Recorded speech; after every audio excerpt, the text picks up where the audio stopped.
السلام عليكم ورحمة الله وبركاته.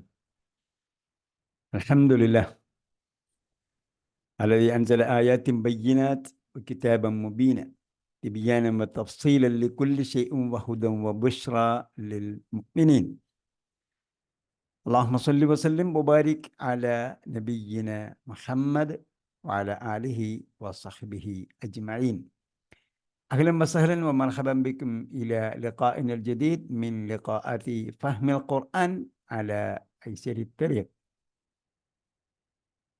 ഖുർആൻ പഠനത്തിൻ്റെ എളുപ്പവഴിയിലേക്ക് ഒരിക്കൽ കൂടി നിങ്ങൾക്ക് ഹാർദമായ സ്വാഗതം. എന്താണ് നമ്മൾ പഠിച്ചുകൊണ്ടിരുന്നത്? സൂറത്തു നാസിആത്ത്. സൂറത്തു നാസിആത്ത് പഠിച്ചുകൊണ്ടിരിക്കുകയായിരുന്നു. അതോടൊപ്പം നമ്മൾ അഞ്ചല ഗ്രൂപ്പിലെ ചില ക്രിയകളാണ് പ്രാക്ടീസ് ചെയ്തിരുന്നത്. അതിലേക്ക് നമുക്ക് അവസാനം പോകാം. നമ്മൾ നേരത്തെ അതിന് സംബന്ധമായ വോയിസ് ക്ലിപ്പൊക്കെ അയച്ചു തന്നിട്ടുണ്ട്.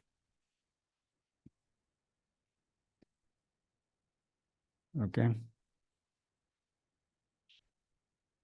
സൂറത്തു നാസിആത്ത് നമ്മൾ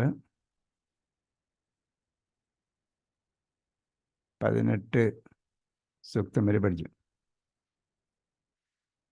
ഇപ്പോഴേക്കും നമുക്ക് ഒരു പേജിൽ എത്ര പദങ്ങൾ കിട്ടുന്നുണ്ട്?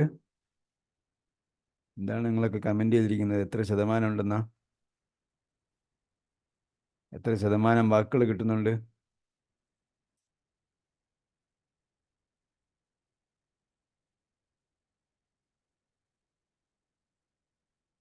ശതമാന കണക്കൊക്കെ ഇട്ടിട്ടുണ്ടായിരുന്നല്ലോ അല്ലേ? 89%, 91%, 84%. നിങ്ങൾ കണക്ക് കൂട്ടിയിട്ടിട്ടതാണ്. 90. അതിൽ ഏറ്റവും കുറവ് 84%. മുകളിലോട്ട് 91% വരെ കിട്ടുന്നുണ്ട്. റാൻഡം പേജ്, നമ്മൾ പഠിക്കാത്ത പേജിലെ കണക്കാണ് ഈ പറയുന്നത്. അപ്പോൾ ഇവിടെ കൊടുത്തിരിക്കുന്ന കണക്ക് ഖുർആനിലെ നമ്മുടെ പാഠപുസ്തകത്തിലെ 92 യൂണിറ്റുകൾ കഴിയുമ്പോൾ നമുക്ക് 81% പദങ്ങളുടെ അർത്ഥം കിട്ടുമെന്നാണ്. നമ്മളിപ്പോൾ 93ാമത്തെ യൂണിറ്റാണ്. 93ാമത്തെ യൂണിറ്റിലെ കുറച്ച് നമ്മൾ പഠിച്ചു കഴിഞ്ഞു. ഇപ്പം എന്തായാലും നമ്മൾ പറയുന്ന കണക്ക് കറക്റ്റാണ് എന്നത് ഈ യാഥാർത്ഥ്യമാണ്. ഒരു പേജിൽ 100-ലധികം പദങ്ങൾ നമ്മൾ പഠിച്ചതുണ്ടാവും. ഇവിടെ നിങ്ങൾ തന്നിരിക്കുന്നത് ഒരു പേജിലെ 117, 122, 116, 131, 130 നിങ്ങളുടെ കണക്കാണ്.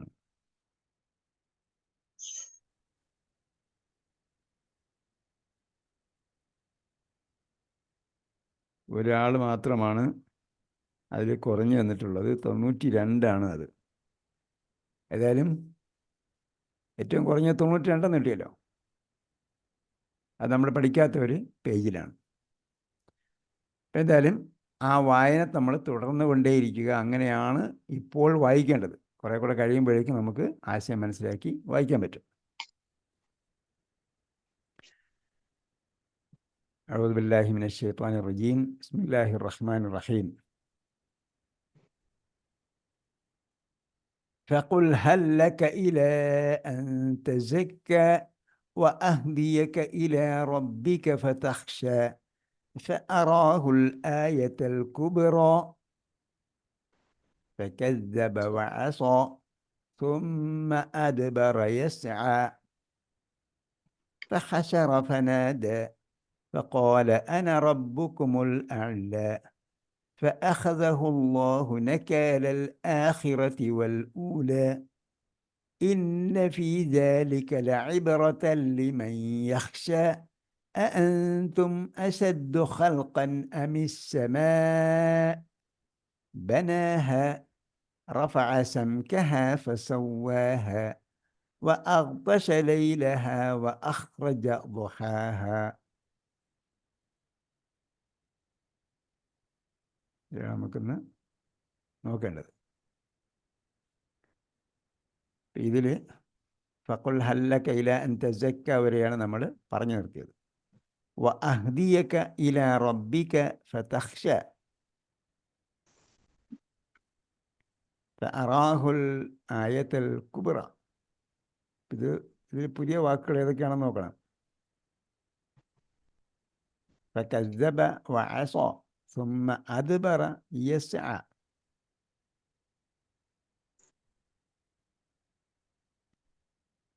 ഏതാണ് പുതിയ വാക്ക്? അഹ്ദി. എന്താ അർത്ഥം? ഹദായുടെ അഹ്ദി, ആ, നിർമാർഗം കാണിച്ചു. അഹ്ദി എന്ന് പറഞ്ഞ നിർമ്മാണം കാണിച്ചു എന്നാണ്. അഹ്ദി ഞാൻ വഴി കാണിക്കാം. ഞാൻ വരിക. അതെ, ഹദ അവൻ വഴി കാണിച്ചു. അഹ്ദി ഹദ അവൻ വഴി കാണിച്ചു. യഹ്ദി അവൻ വഴി കാണിക്കുന്നു. അഹ്ദി ഞാൻ വഴി കാണിക്കുന്നു. ക നിനക്ക്. അപ്പോൾ അഹ്ദി യാ വരാൻ കാരണം ഫഖുൽ ഹല്ലക ഇല അൻ തസക്ക. ഇല അൻ തസക്ക, അൻ വന്നല്ലോ. അൻ തതസക്ക എന്നാണ്. നീ സംസ്കാരചിത്തനായി വരാൻ, അല്ലെങ്കിൽ തസക്ക യതസക്ക. തസക്ക യതസക്ക എന്തായിരുന്നു നമ്മൾ അർത്ഥം പറഞ്ഞത്? ശുദ്ധീകരിച്ചു. ശുദ്ധീകരിച്ചു. നിന്റെ മനസ്സിനെ ശുദ്ധീകരിച്ചു കൊണ്ട് നീ വരാൻ സന്നദ്ധമാണോ? അൻ തതസക്ക വ അഹ്ദിയക. അപ്പോൾ വ അൻ അഹ്ദിയക എന്നുകൂടിയാണ് കേട്ടോ. ഞാൻ നിനക്ക് വഴി കാണിച്ചു തരുവാനും. നീ ശുദ്ധി വരിക്കാൻ സന്നദ്ധമാണോ? ഞാൻ നിനക്ക് നേർവഴി കാണിച്ചു തരാനും, എൻ്റെ മാർഗദർശനം സ്വീകരിക്കാൻ നീ സന്നദ്ധമാണോ? വ അഹദിയക, നിന്നെ എങ്ങോട്ടാണ് വഴി കാണിക്കുന്നത്? ഇലാ റബ്ബിക, നിന്റെ ഇലാ റബ്ബിക, നിന്റെ രക്ഷിതാവിലേക്ക്. അപ്പോൾ പ്രവാചകന്മാർ വഴി കാണിക്കുന്നത് ഒരു പുതിയൊരു വഴിയിലേക്കല്ല, മറിച്ച് എന്താണ്? മനുഷ്യൻ്റെ രക്ഷിതാവിലേക്കാണ് വഴി കാണിക്കുന്നത്. ഇപ്പം തഖ്ഷ അത് പഠിച്ചതാണോ? യഖ്ഷ ഭയപ്പെട്ടു. ഫതഖ്ഷ അങ്ങനെ നീ ഭയപ്പെടുവാനും. ഫതഖ്ഷ അങ്ങനെ നീ ഭയപ്പെടുവാനും. അപ്പം നീ ശുദ്ധി വരിക്കാൻ സന്നദ്ധമാണോ? അപ്പോൾ ഒന്നാമതായിട്ട് എന്ത് വേണം? സ്വയം ശുദ്ധി വരിക്കാൻ സന്നദ്ധമാകണം. അഴുക്കിൽ നിന്നും ശുദ്ധിയാകാൻ സന്നദ്ധമാകണം. മനസ്സിലെ അന്ധവിശ്വാസങ്ങൾ, അനാചാരങ്ങൾ, ശിർക്ക്, അതുപോലുള്ള സംഗതിയിൽ നിന്നെല്ലാം രക്ഷ നേടാൻ സന്നദ്ധമാകണം. അങ്ങനെയാണെങ്കിൽ എന്തു ചെയ്യും? പ്രബോധകൻ അല്ലെങ്കിൽ പ്രവാചകൻ വഴി കാണിച്ചു തരും. അപ്പോൾ പടച്ചവനെ പേടിയുള്ളവനായി മാറും. പ്രബോധനത്തിൻ്റെ ലക്ഷ്യങ്ങളാണ് ഈ പറയുന്നത് കേട്ടോ. ഒരാളെ നമ്മൾ പ്രബോധനം ചെയ്യുമ്പോൾ അയാൾ സ്വയം ശുദ്ധിയാകാൻ സന്നദ്ധമാകണം. അല്ലാതെ നമ്മൾ അവിടെ നിന്നിട്ട് കുറേ പ്രസംഗിച്ചിട്ട് കാര്യമില്ല. അയാൾ ആദ്യം എന്ത് ചെയ്യേണ്ടത്? സ്വയം തൽപരനാക്കിയെടുക്കണം. അയാൾ നന്നാകാൻ തൽപരനാക്കിയെടുക്കണം. അങ്ങനെ തൽപരനാക്കിയാൽ മാത്രമേ നമുക്ക് അയാളെ വഴി കാണിച്ചു കൊടുക്കാൻ പറ്റൂ. വഴി കാണിച്ചാൽ നമ്മെ വന്നിക്കുന്നതിനോ അതേപോലെ നമ്മുടെ അടുക്കൽ ഓച്ഛാനിച്ച് നിൽക്കുന്നതിനോ വേണ്ടിയല്ല, മറിച്ച് എന്താണ്? റബ്ബിനെ പേടിക്കുന്നവനായി മാറ്റുക എന്നതാണ്. അപ്പം അറാഹു എന്നിട്ട് പിന്നെ എന്ത് ചെയ്യുന്നു? ആ സംഭാഷണത്തിൻ്റെ ശൈലി മാറ്റുകയാണ്. അറാഹു അങ്ങനെ അറ എന്ന് പറഞ്ഞാൽ കാണിച്ചു കൊടുത്തു. കണ്ടു, കാണിച്ചു. അപ്പോൾ അത് പുതിയ വാക്കാണെന്ന് പറയാൻ പറ്റില്ല. പക്ഷേ ഈ വാക്കുകൾ ഇങ്ങനെയാണ് വരുന്നത് എന്ന് നമ്മൾ നേരത്തെ പഠിച്ചിട്ടുണ്ട്. നസല ഇറങ്ങി, അഞ്ചല ഇറക്കി. അപ്പോൾ കണ്ടു, കാണിച്ചു കൊടുത്തു. അറാഹു അങ്ങനെ അറാഹു കാണിച്ചു കൊടുത്തു. അവൻ കാണിച്ചു കൊടുത്തു എന്നാണ്. അപ്പോൾ അതിൽ അവൻ ഏതിലേക്കാണ് പോകുന്നത്?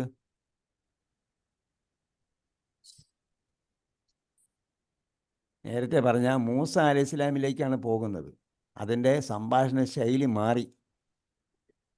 ആദ്യം പറഞ്ഞത് അള്ളാഹ് വഹി കൊടുക്കുന്ന സമയത്ത് പറയുകയാണ്, ഇദ്ഹബ് ഇലാ ഫിർഔന, നീ ഫിർഔനിലേക്ക് പോകണം.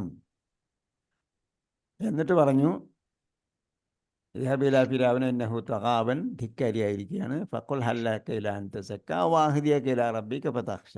ഇതൊക്കെ അള്ളാഹ് പറഞ്ഞതായിട്ട് പറയുകയാണ്. പിന്നീട് എന്ത് ചെയ്യുന്നു? പിന്നീട് നേരെ ചരിത്രം അങ്ങോട്ട് മാറുകയാണ്. ഇതാണ് നമ്മളെ ചിത്രീകരണം എന്ന് പറയും. വിഷ്വലൈസേഷനാണ് ഖുർആൻ. അപ്പോൾ ഈ വിഷ്വലൈസേഷൻ എന്ത് ചെയ്യണം? നമ്മൾ മാറണം. അപ്പോൾ നേരത്തെ പറഞ്ഞ മുഖദ്ദസ് തുവ താഴ്വരയിലായിരിക്കും നമ്മളിപ്പോഴും നമ്മളെ മനസ്സിരിക്കുന്നത്. മൂസാ നബി അലൈഹി സ്വലാമയ്ക്ക് വഹി കൊടുക്കുന്ന സന്ദർഭം അതങ്ങ് മാറിയിട്ട് പിന്നെ എന്ത് ചെയ്യണം? അവിടെ നിന്നൊക്കെ മൂസാ നബി അലൈഹി സ്വലാം നേരെ ഫിറൗൻ്റെ കൊട്ടാരത്തിലേക്ക് എത്തി. അവിടെ നിന്ന് നേരെ സ്ട്രൈറ്റ് ആയിട്ട് പോയെന്നല്ല പറഞ്ഞതിൻ്റെ അർത്ഥം. അവിടെ പിന്നെ പ്രബോധനം ചെയ്യേണ്ട ആ ഒരു അവസ്ഥയിലേക്ക് എത്തി. അപ്പോൾ നേരത്തെ പറഞ്ഞതുപോലെ നമുക്ക് അറിയുന്നത് പോലെ മൂസാ നബി അലൈഹി സ്വലാമും ഹാറൂൻ നബി അലൈഹി സ്വലാമെ ഒരു സപ്പോർട്ടർ വേണമെന്നൊക്കെ അള്ളാഹ് അടുത്ത് പറഞ്ഞു. അങ്ങനെ ഹാറൂൻ നബി അലൈഹി സ്വലാമയും കൂട്ടിക്കൊണ്ടാണ് ഫിറൗൻ്റെ കൊട്ടാരത്തിലേക്ക് പോകുന്നത്. അവിടെ പല സംഭവ വികാസങ്ങളും നടന്നു എന്നതാണ് പിന്നീട് പറയുന്നത്. അറാഹു, അങ്ങനെ മൂസാ നബി അലൈഹി സ്വലാം അവന് കാണിച്ചു കൊടുത്തു. അപ്പോൾ അവന് കാണിച്ചു കൊടുത്തു എന്ന് പറഞ്ഞാൽ, ഒന്നാമത്തെ അവൻ മൂസാ നബി അലൈഹി സ്വലാമിയെ സൂചിപ്പിക്കുന്നതാണ്. രണ്ടാമത്തെ ഹു എന്നത് ആരെ സൂചിപ്പിക്കുന്നതാണ്? ഫിർഔനെ സൂചിപ്പിക്കുന്നതാണ്. അപ്പം മൂസാ നബി അലൈഹി സ്വലാം ഹു, അദ്ദേഹത്തിന് അവന് കാണിച്ചു കൊടുത്തു, ഫിർഔന് കാണിച്ചു കൊടുത്തു. അൽ ആയത്ത് അൽ കുബ്ര, അൽ ആയത്ത് കാണിച്ചു കൊടുത്തു. എന്താണ് അൽ ആയത്ത്? ദൃഷ്ടാന്തം. ദൃഷ്ടാന്തം എന്ന് പറഞ്ഞാൽ പച്ച മലയാളത്തിലുള്ള അർത്ഥം എന്താ? തെളിവ്. അത് തന്നെ, തെളിവ്, പ്രൂഫ്, എവിഡൻസ്. അപ്പൊ അൽ ആയത്ത് എന്ന അൽ ഉപയോഗിച്ചുകൊണ്ട് മാരിഫിയാക്കിയാണ് പറഞ്ഞത് ഒന്ന്. പിന്നീട് എന്ത് ചെയ്തു? അൽ കുബ്ര. ഇതൊന്നും നമുക്ക് പരിഭാഷയിലൂടെ മനസ്സിലാക്കാൻ പറ്റുന്നതല്ല സംഭവം. അപ്പം നമ്മൾ ഭാഷ പഠിച്ച് അൽ ഉപയോഗിച്ച് വരുമ്പോൾ അതിനെന്ത് ചെയ്യും? അതിൻ്റെ പ്രത്യേകത വന്നു. പിന്നെ അൽ ആയത്ത് അൽ കുബ്ര. കുബ്ര എന്ന് പറഞ്ഞാൽ എന്താണ്? വലുതാണോ? വെറും വലുതാണോ? ഏറ്റവും വളരെ വലുത്. ആ, കബീറിന്റെ സൂപ്പർലേറ്റീവ് ആണെന്ത്? അക്ബർ. അക്ബർ. അപ്പൊ അക്ബറിന്റെ സ്ത്രീലിംഗമാണ് കുബ്ര. അക്ബറിന്റെ സ്ത്രീലിംഗമാണ് കുബ്ര. കാരണം എന്താണ്? അൽ ആയത്ത് സ്ത്രീലിംഗമാണ്. അതുകൊണ്ട് എന്ത് ചെയ്തു? അൽ ആയത്തുൽ അക്ബർ എന്നല്ല പറയുക, അൽ ആയത്തുൽ കുബ്ര.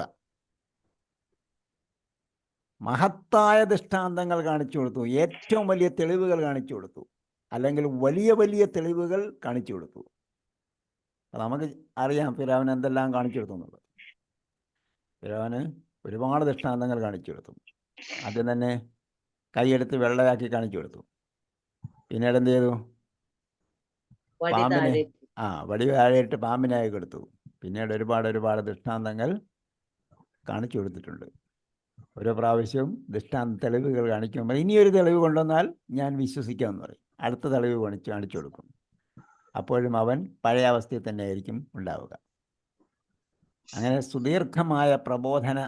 ദീർഘമായ പ്രബോധന കാലഘട്ടത്തിൻ്റെ ഒരു സംഭവ വികാസമാണ് ഇവിടെ എന്ത് ചെയ്തത്? അൽ ആയത്ത് അൽ കുബ്ര എന്ന വാക്കുകൊണ്ട് ഒറ്റയടിക്ക് പറഞ്ഞത്. മഹത്തായ ദൃഷ്ടാന്തം കാണിച്ചു കൊടുത്തു എന്ന് പറഞ്ഞാൽ വലിയ ദൃഷ്ടാന്തങ്ങൾ കാണിച്ചു കൊടുത്തു. ഫകസ്സബ, അപ്പൊ എന്ത് ചെയ്തു? കളവാക്കി.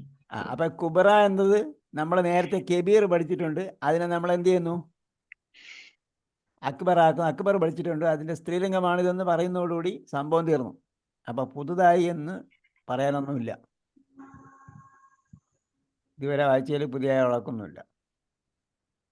അടുത്തത് ഫകസ്സബ വഅസ, അതും എന്താണ്? പഴകിയ വാക്ക. കസ്സബ എന്താ? കളവാക്കി. വഅസ,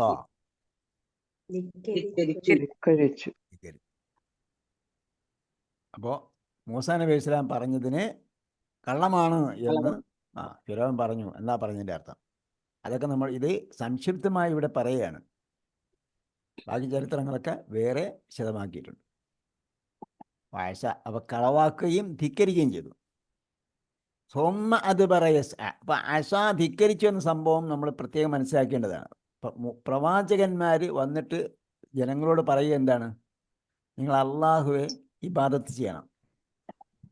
ഉഅ്ബുദുല്ലാഹ എന്ന് പറയും. വ അത്തിയഉല്ലാഹ് എന്ന് പറയും. നിങ്ങൾ അള്ളാഹുവിനെ ഇബാദത്ത് ചെയ്യണം, അള്ളാഹെ അനുസരിക്കണം.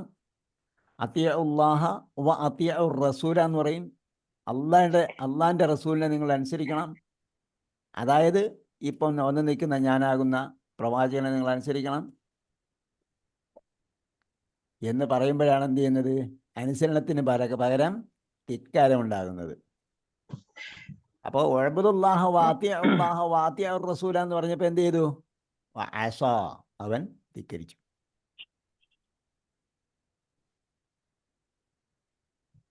കസ്സബ വഅസ. അപ്പോൾ ഈ പ്രവാചകനെ കളവാക്കുകയും അവൻ ധിക്കരിക്കുകയും ചെയ്തു. 2 വാക്കിലാണ് പറഞ്ഞതെങ്കിലും വിശാലമായ അർത്ഥം ഉൾക്കൊള്ളുന്നതാണ്. സുമ്മ അദ്ബറ. പിന്നെ അയാൾ എന്ത് ചെയ്തു? ദുബുർ പിൻഭാഗം. അദ്ബറ പിന്തിരിഞ്ഞു. അദ്ബറ പിന്തിരിഞ്ഞു. പിന്നെ പിന്തിരിഞ്ഞു എന്ന് പറഞ്ഞാൽ അയാൾ പിന്മാറി എന്ന് പറഞ്ഞാൽ മുന്നോട്ട് വെച്ചതിനെ പിന്മാറി എന്നല്ല. അതായത് അയാൾ പുറംതിരിഞ്ഞു കാണിച്ചു എന്നർത്ഥം. പുറംതിരിഞ്ഞു കാണിച്ചു. അതിനെ അനുസരിക്കുന്നതിന് പകരം അയാൾ അതിനോട് വിമുഖത കാണിച്ചു. അതാണ് അദ്ബറയുടെ അർത്ഥം. ഓക്കെ, അദ്ബറയുടെ ഓപ്പോസിറ്റാണ് അക്ബല. അദ്ബറ പിന്നിട്ടു, അക്ബല മുന്നിട്ടു. അസയുടെ ഓപ്പോസിറ്റ് എന്താ പറഞ്ഞത്?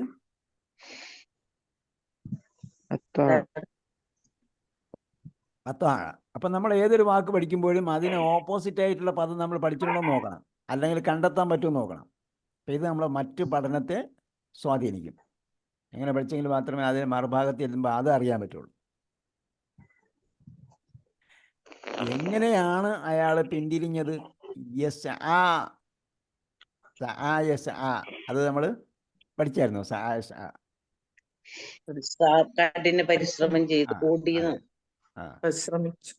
അതെ. പിന്നീട് അയാൾ പരിശ്രമം നടത്തിക്കൊണ്ട് പിന്മാറി എന്ന് പറഞ്ഞാൽ, ഒന്ന് അശ കളവാക്കുകയും ധിക്കരിക്കുകയും ചെയ്തതിന് ശേഷം പിന്നീട് റസൂൽ സല്ലല്ലാഹു അലൈഹി വസല്ലം മൂസ അലൈഹി സ്വലാത്തു വസ്സലാം കൊണ്ടുവന്ന ദൗത്യത്തെ കളവാക്കുകയും അതിനോട് വിമുഖത കാണിക്കുകയും പുറംതിരിഞ്ഞ് കാണിക്കുകയും അതിൽ നിന്നും പിന്തിരിഞ്ഞു പോവുകയും ഒക്കെ ചെയ്തിട്ട് എങ്ങോട്ടാണ് അയാൾ പോയത്?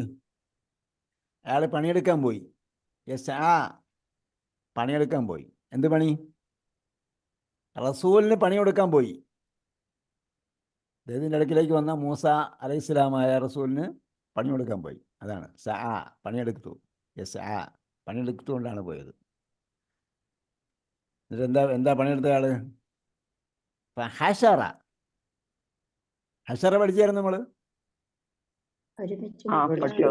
ഒരുമിച്ച് കൂട്ടി. അപൂർണഗിരി എന്താണ്? യഹ്ഷുറു. നസറ ഗ്രൂപ്പാണ്. ഹശറ യഹ്ഷുറു. അതിൻ്റെ ഇസ്മു മക്കാനാണ് മഹ്ഷർ. ഇസ്മു മക്കാൻ. നമ്മൾ ഇസ്മുൽ ഫായിലും ഇസ്മുൽ മഫ്ഊലും ഒക്കെ പഠിക്കുന്നുണ്ട്. ഇസ്മുൽ ഫായിൽ ഹാഷിർ, ഇസ്മുൽ മഫ്ഊൽ മഹ്ഷൂർ, ഇസ്മു മക്കാൻ മഹ്ഷർ, ഒരുമിച്ച് കൂട്ടുന്ന സ്ഥലം. നമ്മൾ പറഞ്ഞ് മഹ്ഷറോ മൈതാനി എന്നൊക്കെയാണ് പറയുന്നത്. മഹ്ഷർ, ഒരുമിച്ച് കൂടുന്ന സ്ഥലം. ഫനാദ ഫഹശറ ഫനാദ. അയാള് പണിയെടുത്തുകൊണ്ടാണ് പിന്തിരിഞ്ഞതു എന്ന് പറഞ്ഞു. ആ പണിയുടെയും വിശദാംശം ഇവിടെ പറയുന്നില്ല. ഇവിടെ എല്ലാത്തിൻ്റെയും സംക്ഷിപ്തം പറയുകയാണ്. അതായത് പുനരുത്ഥാനത്തെ ധിക്കരിച്ച ഒരു മനുഷ്യൻ്റെ പരിണിതി എങ്ങനെയായിരുന്നു, അയാളോട് എങ്ങനെ, അപ്പം ആ സംഭവം സംക്ഷിപ്തമായിട്ട് പറയുകയാണ്. പുനരുത്ഥാനത്തെക്കുറിച്ചാണല്ലോ പറഞ്ഞത്. ഞങ്ങൾ നുരുമ്പിയ എല്ലുകളായി തീർന്നതിന് ശേഷം ഞങ്ങളെ പുനരുജ്ജീവിപ്പിക്കുമോ എന്നതാണ് സൂറത്തിൻ്റെ തുടക്കത്തിൽ പറഞ്ഞ ചർച്ച. ഐദകുന്ന ഇളാമൻ നഖിറ, ഞങ്ങൾ കുഴിയിൽ നിന്നും മടക്കപ്പെടുമെന്നാണോ പറയുന്നത്? ഞങ്ങൾ നുരുമ്പി എല്ലുകളായതിനു ശേഷം, എന്നിട്ട് പിന്നീട് അതിനെ ധിക്കരിച്ച, അതായത് പരലോകത്തെ നിഷേധിച്ച ഒരു മഹാ വ്യക്തിത്വത്തിൻ്റെ ചരിത്രത്തിൽ അറിയപ്പെടുന്ന ഒരു മഹാധിക്കാരിയായ ഒരു മനുഷ്യൻ്റെ ചരിത്രം എടുത്തു പറയുകയാണ്. ആ മനുഷ്യൻ്റെ അടുക്കിലേക്ക് പ്രബോധനത്തിന് പോയ മഹാപ്രവാചകന്മാരുണ്ട് ഖുർആനിൽ, മഹാപ്രവാചകന്മാർ. ആ മഹാപ്രവാചകന്മാരിൽ ഒരാളാണ് മൂസ അലൈഹി സ്വലാം. മറ്റുള്ളവരാരൊക്കെയാണ് മഹാപ്രവാചകന്മാർ? ഇബ്രാഹിം നബി അലൈഹിസ്സലാം, നൂഹ് നബി അലൈഹിസ്സലാം, യാക്കൂബ്, യൂനുസ്, യൂസുഫ്. അതാ മഹാപ്രവാചകന്മാർ. മഹാപ്രവാചകന്മാർ 5 പേരാണ്. ഉലുൽ അസ്മ്, നൂഹ്, ഇബ്രാഹിം, മൂസ, ഈസ, മുഹമ്മദ് അലൈഹിമുസ്സലാത്തു വസ്സലാം. 5 പേരായോ? നൂഹ് ക്രമത്തിൽ പറഞ്ഞോ. നൂഹ്, പിന്നെ ഇബ്രാഹിം, മൂസ, ഈസ, മുഹമ്മദ് അലൈഹി സ്വലാത്തു വസ്സലാം, അലൈഹിം അസ്സലാത്തു വസ്സലാം. ഇവരാണ് ഉലുൽ അസ്മ് എന്ന് പറയപ്പെടുന്നത്. അപ്പോൾ അതിലൊരു മഹാപ്രവാചകനാണ് മൂസ അലൈഹിസ്സലാം. ആ മൂസ അലൈഹിസ്സലാം വന്ന ആഗതനായ കൊടും ഭീകരനായ അല്ലെങ്കിൽ ധിക്കാരിയായ ഫിറോൻ്റെയും കാര്യമാണ് ഇവിടെ എടുത്തു പറയുന്നത്. അപ്പം അതിൻ്റെ വിശദാംശങ്ങളിലേക്ക് പോയി ഒരുപാട് കാര്യങ്ങൾ നമുക്ക് മനസ്സിലാക്കാൻ പറ്റും. അപ്പം ഫഹശറ ഫനാദ, അയാൾ എന്ത് ചെയ്തു? ജനങ്ങളെ ഒരുമിച്ച് കൂട്ടി. നാദ എന്നിട്ട് വിളിച്ചു, പ്രഖ്യാപിച്ചു. നാദ വിളിച്ചു എന്ന് പറഞ്ഞാൽ പ്രഖ്യാപിച്ചു എന്നർത്ഥം. അയാൾ എന്ത് ചെയ്തു? മഹാസമ്മേളനം വിളിച്ചു കൂട്ടി. ഫനാദ എന്നിട്ട് പറഞ്ഞു. ഇതൊക്കെ ജനങ്ങൾക്ക് മനസ്സിലാകുന്ന രീതിയിലും സംക്ഷിപ്തമായ രീതിയിലും കുറിച്ചു കൊള്ളുന്ന രീതിയിലും പറയുകയാണ്. അയാൾ വിളിച്ചിട്ട് എന്ത് ചെയ്തു? നാദ, വിളംബരം ചെയ്തു. അപ്പോൾ ഇങ്ങനൊരു പ്രവാചകനാഗതനായിട്ടുണ്ട്. അവൻ ഒരുപാട് മേജിക്കുകൾ കാണിക്കുന്നുണ്ട്. അവനെ പരാജയപ്പെടുത്താൻ വേണ്ടി ഇവിടെയുള്ള മജിഷ്യന്മാരെയൊക്കെ വിളിച്ചു കൂട്ടൂ എന്ന് പറഞ്ഞു. എന്നിട്ട് ജനങ്ങളോട് ചോദിച്ചു, നിങ്ങൾ ഒരുമിച്ച് കൂടുന്നില്ലേ എന്ന് ചോദിച്ചു. ഇതാണ് സംഭവം. അത് മറ്റു സ്ഥലങ്ങളിലും നമുക്ക് വായിക്കാൻ പറ്റും. ഒരുമിച്ച് കൂട്ടി വിളംബരം ചെയ്തു എന്ന് പറഞ്ഞ സംഭവം അതാണ്. ഫഖാല, എന്നിട്ട് എന്താ ചെയ്ത്? അന റബ്ബുക്കുമുൽ അഅ്ല. ഹശറ, നാദ, ഇതെല്ലാം പഴയ വാക്കുകളാണ്. ഖാല അന റബ്ബുക്കും അൽ അഅ്ല, ഇതൊക്കെ ഒരുപാട് പ്രാവശ്യം പഠിച്ചതാണ്. അഅ്ലയുടെ ഓപ്പോസിറ്റ് എന്താണ്? ഇതിനു മുമ്പ് വന്നതാ, ഒരു പരീക്ഷയ്ക്ക് ചോദിച്ചത്. അതെ, വീണ്ടും ആൾക്കാർ ചോദിച്ചോണ്ടിരിക്കുന്നത് അതിന്റെ ഉത്തരം എന്താണെന്ന്.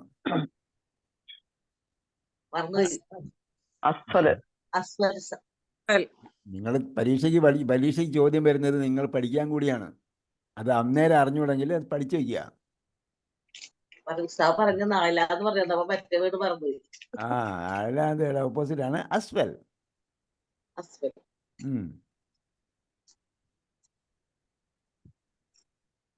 ഖലഖനൽ ഇൻസാന ഫീ അഹ്സനി തഖ്വീം എന്ന് പറഞ്ഞു. ആ ഭാഗത്ത് അവിടെ വന്നിട്ടുണ്ട്. മർദനാഹു അസ്ഫല സാഫിലിൻ. അഅ്ല ഏറ്റവും ഉയർന്നത്, അസ്ഫല ഏറ്റവും താഴ്ന്നത്. സാഫില് വന്നിട്ടുണ്ട് ഖുർആനിൽ തന്നെ. സാഫിലഹ എന്ന് ആലിഹ സാഫിലഹ എന്ന് പറഞ്ഞല്ലോ. അപ്പോൾ അതിൻ്റെ സാഫിലിൻ്റെ ഓപ്പോസിറ്റ്, അതിൻ്റെ സൂപ്പർലേറ്റീവാണ് അസ്ഫൽ. അതെ. ആ സൂറത്ത് വന്നപ്പോഴാണ് അവിടെയാണ് ചോദിച്ചത്, അതിൻ്റെ പിന്നെ അഴലയുടെ ഓപ്പോസിറ്റ് ചോദിച്ചത്. സാഫിലിൻ്റെ ഓപ്പോസിറ്റാണ്, അല്ല അസ്ഫലിൻ്റെ ഓപ്പോസിറ്റാണ് അഴല. ഓക്കെ, അപ്പം ഫക്കാല അന റബ്ബുക്കുമുൽ അഴല.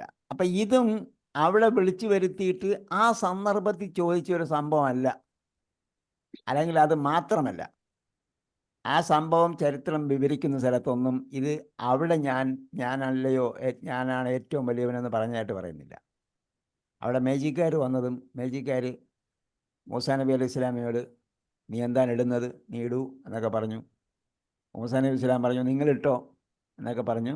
അങ്ങനെ അവരിട്ട വടികളെല്ലാം അവരിട്ട് ഇടുകയും പാമ്പാവുകയും ചെയ്തതിനെ എല്ലാത്തിനെയും മൂസാ നബി അലൈഹി ഇസ്ലാമിയുടെ പാമ്പ് വിഴുങ്ങിയ സംഭവമാണ് പറയുന്നത്. പിന്നീട് അവർ മേജിക്കാരെല്ലാം ഇസ്ലാം സ്വീകരിച്ചു. ആ സംഭവമാണ് പറയുന്നത്.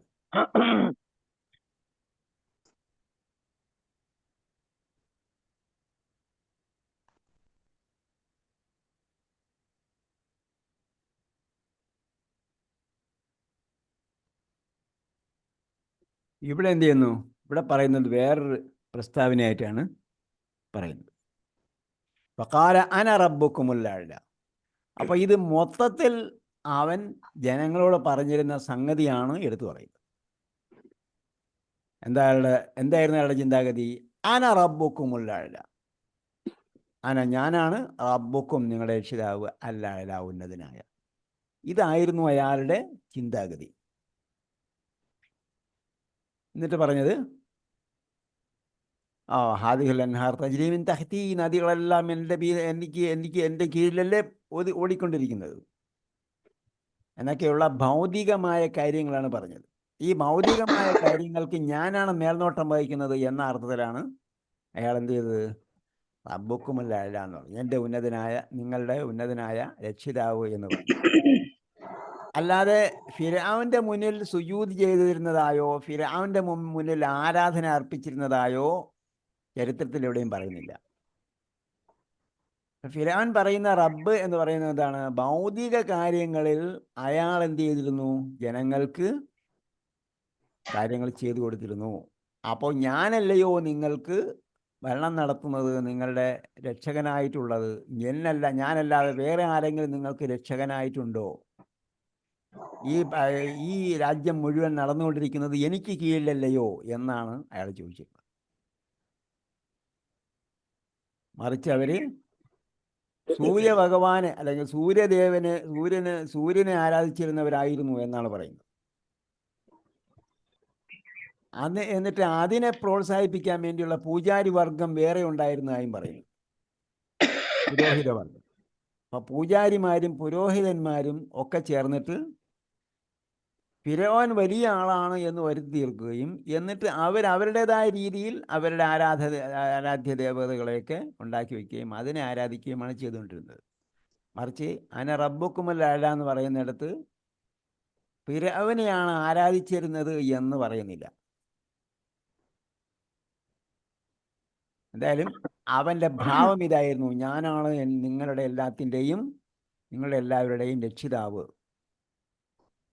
ഖാല അന റബ്ബുക്കുമുൽ അഅ്ല ഫഅഖദഹു അല്ലാഹു നകാലൽ ആഖിറതി വൽ ഉല.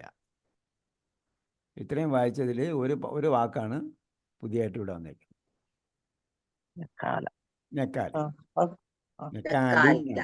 നക്കാലുൻ. ഫഅഖദഹു അല്ലാഹു എന്താ അർത്ഥം? പിടിച്ചു എന്ന് പറഞ്ഞാൽ പേന പിടിച്ചുള്ള പിടിയല്ല ഈ പറയുന്നത്. അവനെ പിടികൂടി, അവനെങ്ങനെ പിടിച്ചു, ഒരു പിടുത്തം പിടിച്ചു എന്നർത്ഥം. അഖദഹുല്ലാഹു, അള്ളാഹു അവനെ പിടികൂടി. എന്തായിട്ട് പിടികൂടി? നക്കാലൽ ആഖിറത്ത്. നക്കാലെന്ന് പറഞ്ഞാൽ ശിക്ഷ, ഗുണപാഠം അടങ്ങുന്ന ശിക്ഷയ്ക്കാണ് നക്കാലെന്ന് പറയുന്നത്. പാഠം പഠിപ്പിക്കുന്ന ശിക്ഷ. നക്കാലൽ ആഖിറതി വൽ ഊല. അതുകൊണ്ടാണ് ഈ ലോകത്തെയും പരലോകത്തെയും എന്ന് പറഞ്ഞത്. ഈ ലോകത്ത് മറ്റുള്ളവർക്ക് ഗുണപാഠമാണ്, പരലോകത്ത് അവനും ശിക്ഷയുമാണ്, അവനൊരു ശിക്ഷയുമാണ്. ഈ ലോകത്ത് അവൻ്റെ അധികാരമായിരുന്നു നിലനിന്നിരുന്നത്. അവൻ എന്ത് ചെയ്തിരുന്നു? എല്ലാവിധ ആഡംബരങ്ങളും സംവിധാനങ്ങളും ഒക്കെ ഉണ്ടായിരുന്നു. പിന്നീട് അവിടെ ചെങ്കടലിൽ മൂക്കിക്കൊന്നു എന്നതാണ് ഇവിടെ വെച്ച് ലഭിച്ച ശിക്ഷ. അത് കഴിഞ്ഞിട്ട് പിന്നീട് പരലോകത്ത്. അപ്പം ഇവിടെ വെച്ച് അങ്ങനെ ശിക്ഷിക്കപ്പെട്ടു എന്നത്, ഫിറൗൻ ശിക്ഷിക്കപ്പെട്ടു എന്നത്, അല്ലെങ്കിൽ ഫിറൗൻ ശിക്ഷിക്കപ്പെട്ടു എന്നത് മറ്റുള്ളവർക്ക് പാഠമാണ്. ഞാൻ എന്ന് പറഞ്ഞ് അഹങ്കരിച്ചു കൊണ്ടിരിക്കുന്ന എല്ലാവർക്കും പാഠമാണ്. ദൈവദൂതന്മാർ, സത്യത്തിൻ്റെ സന്ദേശവാഹകർ വരുമ്പോൾ അതിനെയൊക്കെ തള്ളിക്കളയുകയും ആക്ഷേപിക്കുകയും അവഗണിക്കുകയും അതിനോടൊക്കെ പുറംതിരിഞ്ഞ് കാണിക്കുകയും ചെയ്യുന്ന എല്ലാവർക്കുമുള്ള പാഠമാണ് നക്കാലി.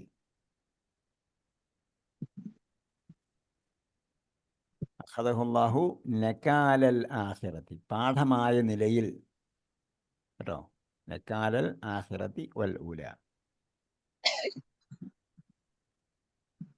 അപ്പോൾ ഊല എന്ന് പറഞ്ഞാൽ എന്താണ്? ഒന്നാമത്തേതെന്നാണ്. ആഖിറത്ത് എന്ന് പറഞ്ഞാൽ അവസാനത്തേത്. അപ്പം ആ അവസാനത്തേതെന്ന് പറഞ്ഞാൽ അവസാനത്തെ ജീവിതം എന്നർത്ഥം. അതാണ് പരലോകം, അൽ ആഖിറത്ത്. അതെൻ്റെ വിപരീതമായിട്ടാണ് അൽ ഊല എന്ന് പറഞ്ഞത്, ഒന്നാമത്തേത്.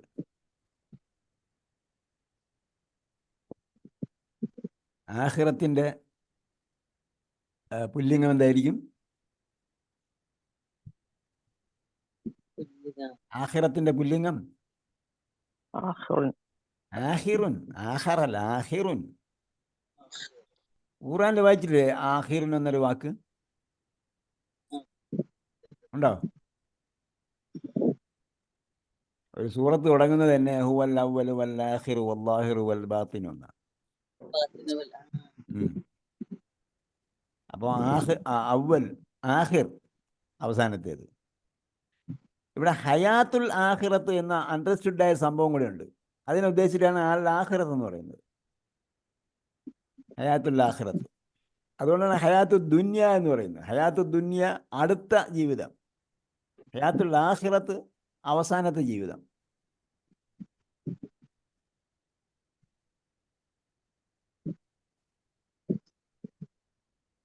ഊല നേരത്തെ വിളിച്ചിട്ടുണ്ട് അല്ലേ? എവിടെ വിളിച്ചത്? ഊല പഠിച്ചിട്ടില്ലേ? ആ ഉണ്ട്, പഠിച്ചിട്ടുണ്ട്. ലക മിനൽ ഊല ഖൈറുൻ ലക മിനൽ ഊല വലസൗഫ എഴുത്തേക്ക റബ്ബുക. അതെ. അപ്പൊ ഊലയുടെ പുല്ലിംഗം എന്താണ്? ഊലയുടെ പുല്ലിംഗം ഊല. അലൈക്കും സലാം. ഊലയുടെ പുല്ലിംഗം അവ്വൽ. ഇപ്പൊ നേരത്തെ പറഞ്ഞതേ ഉള്ളു, ഹുവൽ അവ്വലു വൽ ആഖിറു. ഹുവൽ അവ്വലു വൽ ആഖിറു. അപ്പൊ അവിടെ രണ്ടിന്റെയും പുല്ലിംഗമുണ്ട്. ആഖിറത്തിന്റെയും ഊലയുടെയും പുല്ലിംഗം അവിടെ ഉണ്ട്. ആഖിറത്തുൻ പുല്ലിംഗം ആഖിറുൻ, ഊല പുല്ലിംഗം അവ്വലുൻ. അഖദഹുല്ലാഹു നകാലൽ ആഖിറത്തി. ഇത് ഇങ്ങനെ മനസ്സിലാക്കിയാലേ നമ്മൾ അതിൻ്റെ ചൈതന്യം മനസ്സിലാവുള്ളൂ. പരലോകത്തെ അല്ലെങ്കിൽ അന്തിമ ജീവിതത്തിലുള്ള പാഠമായും ശിക്ഷയായും വൽ ഊല ഒന്നാമത്തെ ജീവിതത്തിലെയും, അഥവാ ഈ ലോകത്തെയും. അതിനെ പരിഭാഷയിൽ ഈ ലോകം എന്ന് വാക്കൊന്നുമില്ല സംഭവം. ആഖിറത്ത് വന്നപ്പോൾ പരലോകം എന്നാണെങ്കിൽ അതിൻ്റെ ഓപ്പോസിറ്റ് ഊല വന്നപ്പോൾ ഈ ലോകം എന്ന് വന്നേ ഉള്ളൂ. ഇന്ന ഫീ ദാലിക ലഇബ്റതൻ, ഇന്ന ഫീ ദാലിക അതിൽ ഉണ്ട്, തീർച്ചയായും അതിൽ ഉണ്ട്. ഇബറത്തുണ്ട്, ഇബറത്തുൻ ഗുണപാഠം. ഇബറത്തുൻ ഗുണപാഠം. ലിമൻ യഖ്ശ നേരത്തെ പറഞ്ഞു, ഖശിയ യഖ്ശ.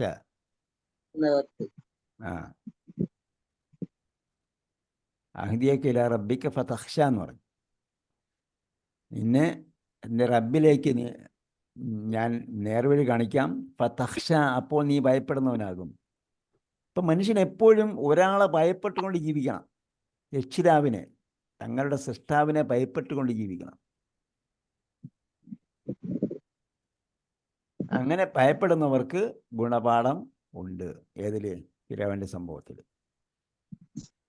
ലിമൻ യഖ്ഷ, ഖശിയ യഖ്ഷ, ലിമൻ യഖ്ഷ. അഅൻതും അശദ്ദു ഖൽഖൻ. അപ്പം ഇത് ആ സംഭവം അവിടെ വിവരിച്ചു. നേരത്തെ പറഞ്ഞ ഞങ്ങൾ കുഴിമാടത്തിലായതിനു ശേഷം മടക്കപ്പെടുമോ, നുരുമ്പിയ എല്ലും പൊടിയുമൊക്കെ ആയതിനു ശേഷം വീണ്ടും മടക്കപ്പെടുമെന്നാണോ പറയുന്നത് എന്ന ചോദ്യത്തിന് ഉത്തരമാണ് എന്ത് പറഞ്ഞത്?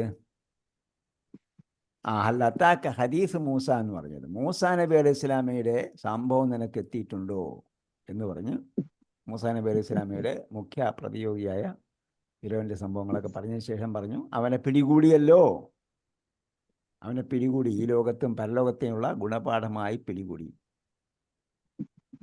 ഫിർഔനെ കുറിച്ച് നമ്മൾ നേരത്തെ വേറൊരു സംഭവം പറഞ്ഞിട്ടുണ്ടായിരുന്നു. ഫിർഔന്റെ അധികാരത്തിൻ്റെ ശക്തി പറയാൻ വേണ്ടി ഫിർഔനെ പിടികൂടിയെന്ന് ഒരിക്കൽ പറഞ്ഞല്ലോ. സൂറത്തിലാ?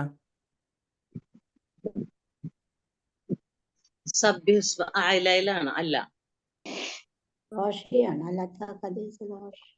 ഭാഷയൊന്നുമല്ല. വൽ ഫജ്ർ ലയാലിൻ അശ്ർ. എന്താ പറഞ്ഞത്?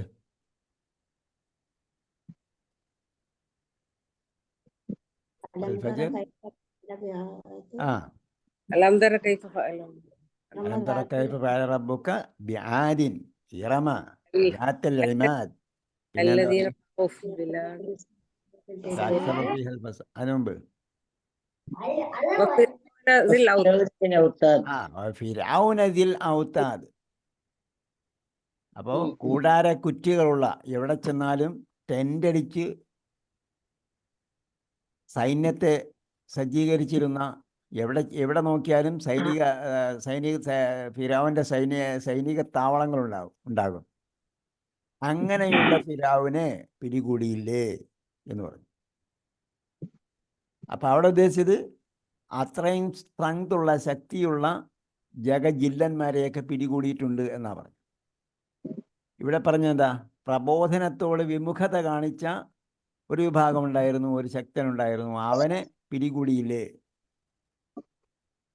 അതിൽ ഗുണപാഠമുണ്ട്. അപ്പോൾ പരലോകത്ത് നിഷേധിക്കുന്നവർക്കൊക്കെയും ഗുണപാഠമുണ്ട്. ഇന്ന ഫീ ദാലിക ലഇബ്റതൻ ലിമൻ യഖ്ഷ. അപ്പം എന്ത് വേണം? പടച്ചവനെ പേടിച്ച് ജീവിക്കണം. എന്നിട്ട് ചോദിക്കുകയാണ് അൻതും അശദ്. അപ്പോൾ എവിടെ നമ്മൾ പറഞ്ഞു നിർത്തിയത്? പുനരുദ്ധാനത്തെക്കുറിച്ചാണ് പറഞ്ഞു നിർത്തിയത്, അല്ലേ? പുനരുജ്ജീവിപ്പിക്കും അതിനെ നിഷേധിച്ച ആളുടെ ഒരു ഉദാഹരണമാണ് പറഞ്ഞത്. അത് കഴിഞ്ഞിട്ട് വീണ്ടും ചരിത്രം ആ ഭാഗത്തേക്ക് തിരിച്ചു പോകണം. ഐദാകുന്ന ഇളാമൻ നഖിറ എന്ന് പറഞ്ഞിട്ട് പോവുക. അപ്പം അതിൻ്റെ ബാക്കിയാണ് അൻതും അശദ്. അൻതും, നിങ്ങളാണോ? അശദ്. അശദ് എന്താണ്? ഷദീദിന്റെ സൂപ്പർലേറ്റീവ് ആണ് അശദ്. ഷദീദുൻ അശദ്. ഷദീദിന്റെ ബഹുവചനമാണെന്ത്? ഷിദാദ്.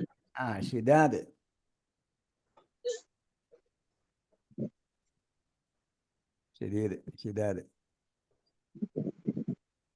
അപ്പോ അൻതും അശദ്, നിങ്ങളാണോ ഏറ്റവും സ്ട്രോങ് ആയിട്ടുള്ളത്, ശക്തരായിട്ടുള്ളത്, അല്ലെങ്കിൽ തീവ്രമായിട്ടുള്ളത്, കഠിനമായിട്ടുള്ളത് എന്ന അർത്ഥമാണ്. അൻതും അശദ്, നിങ്ങളാണോ കഠിനമായിട്ടുള്ളത്? ഖൽഖൻ, സൃഷ്ടിപ്പിനാൽ. ഖൽഖ്, സൃഷ്ടിപ്പ്. അപ്പൊ അശദ് ഖൽഖ് എന്ന് പറഞ്ഞാൽ സൃഷ്ടിക്കാൻ കാഠിന്യമുള്ളത്, പ്രയാസമുള്ളത്. നിങ്ങളെയാണോ സൃഷ്ടിക്കാൻ പ്രയാസമുള്ളത്? അസ്സമാ, അതല്ല സമാഇനെയാണോ? അതല്ല സമാഇനെയാണോ? ആകാശത്തെയാണോ? നിങ്ങളാണോ സൃഷ്ടിപ്പിൽ കാഠിന്യമുള്ളവർ? അതല്ല ആകാശമാണോ? അപ്പം പിന്നെ നമ്മൾ എന്ത് ചെയ്യണം? ആകാശത്തേക്ക് പോയി നോക്കണം. അപ്പം അവിടെ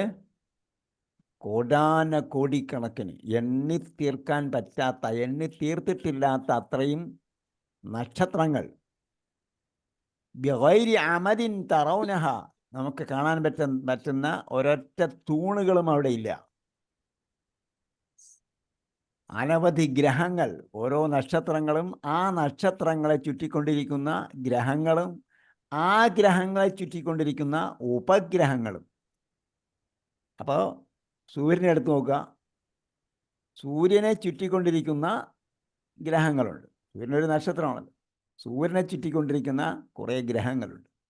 ആ ഗ്രഹങ്ങൾക്ക് ഉപഗ്രഹങ്ങളുണ്ട്. അപ്പോൾ ഭൂമി സൂര്യനെ ചുറ്റിക്കൊണ്ടിരിക്കുന്ന ഒരു ഗ്രഹമാണ്. ആ ഗ്രഹത്തിന് ചന്ദ്രനാകുന്ന ഉപഗ്രഹമുണ്ട്. ഭൂമിക്ക് ഒരു ഉപഗ്രഹമേ ഉള്ളെങ്കിൽ അതിലധികം ഉപഗ്രഹങ്ങളുള്ള ഗ്രഹങ്ങളുണ്ട്. ആ ഗ്രഹങ്ങൾ ആ ഉപഗ്രഹങ്ങൾ ആ ഗ്രഹങ്ങൾക്ക് ചുറ്റും കറങ്ങിക്കൊണ്ടിരിക്കുകയാണ്. ആ കറങ്ങിക്കൊണ്ടിരിക്കുന്നതിനെയും കൊണ്ടാണ് എന്ത് ചെയ്യുന്നത്?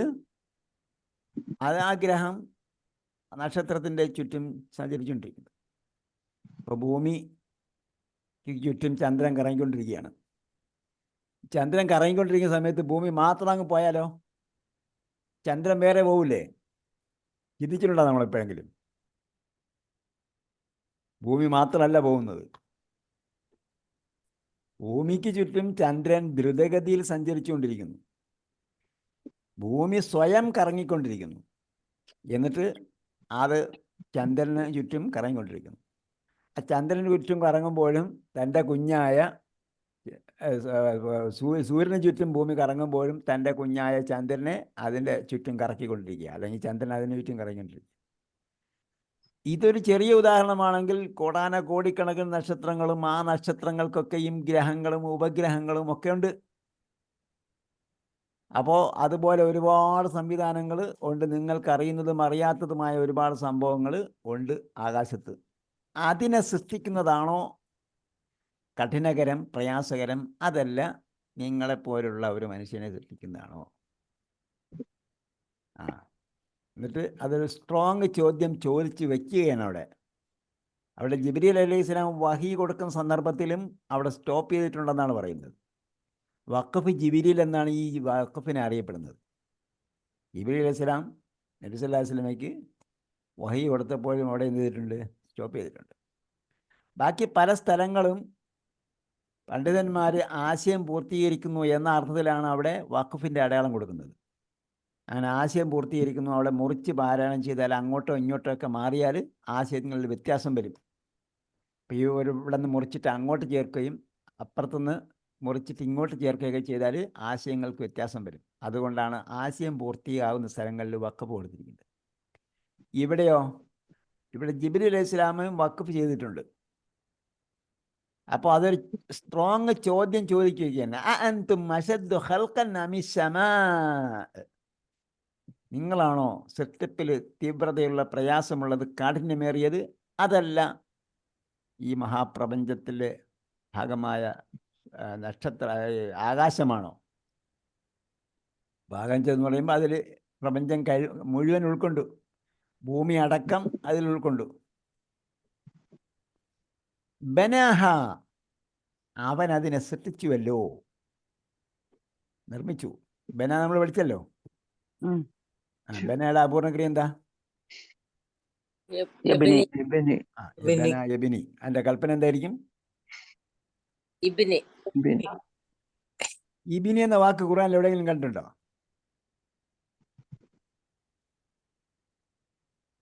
ഇബിനിയുടെ ബഹുവചനം എന്താണ്? ഇബിനി, നീ നിർമ്മിക്കൂ. അതിന്റെ ബഹുവചനം എന്താണ്? ഇബിനു.